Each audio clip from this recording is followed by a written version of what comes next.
कार्तिक पूर्णिमा ही वो दिन था जब सिखों के पहले गुरु गुरु नानक देव जी का जन्म हुआ था।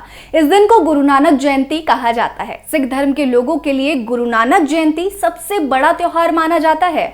गुरु नानक देव जी जो सिखों के पहले गुरु माने जाते हैं, आज हम आपको बताएंगे कि गुरु नानक देव जी को कैसे गुरु का दर्जा मिला, क्या था उनको गुरु का दर्जा देने का कारण और कैसे हुई थी सिख धर्म की स्थापना। आइए जानते हैं। गुरु नानक देव जी का जन्म 15 अप्रैल 1469 को ननकाना साहिब में हुआ था। गुरु नानक देव जी के पिता का नाम कालू बेदी था और माता का नाम तृप्ता देवी था।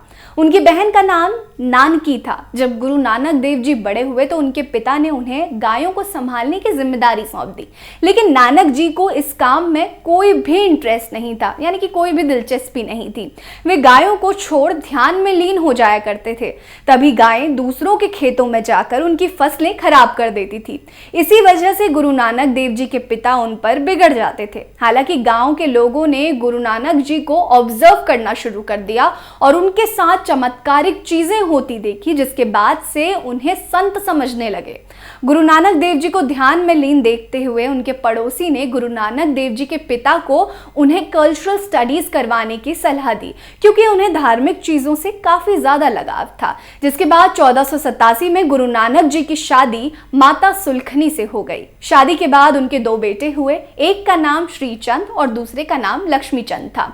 इन सब के बीच गुरु नानक जी के पिता चाहते थे कि गुरु नानक जी को कोई ना कोई बिजनेस तो करना पड़ेगा ताकि उनका घर परिवार चल सके। बिजनेस के लिए पिता ने नानक जी को कुछ पैसे दिए, लेकिन उन पैसों को नानक जी ने गरीबों और जरूरतमंदों को दान कर दिया।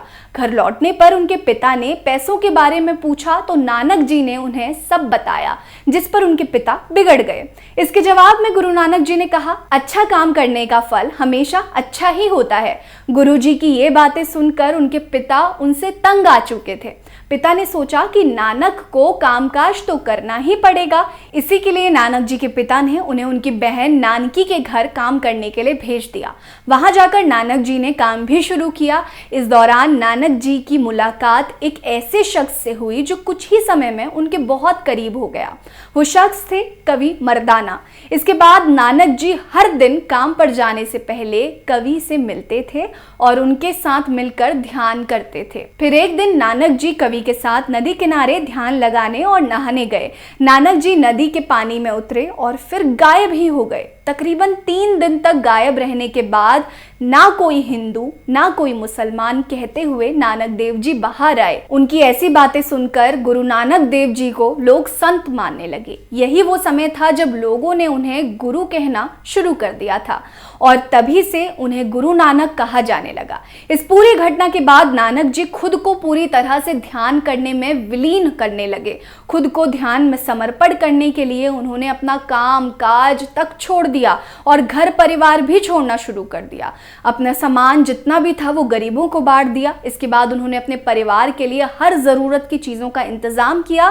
जिसके बाद गुरु नानक देव जी मर्दाना के साथ धार्मिक यात्रा पर निकल गए। इस दौरान दोनों ने जगह जगह घूम घूम कर लोगों को धर्म से जुड़ी जानकारी देना शुरू कर दिया। सबसे बड़ी बात आपको बता दें कि सिख धर्म की शुरुआत सबसे पहले सिखों के सबसे पहले गुरु गुरु नानक देव जी ने पंजाब में की थी। उस दौर में पंजाब में 2 धर्म थे, हिंदू और इस्लाम।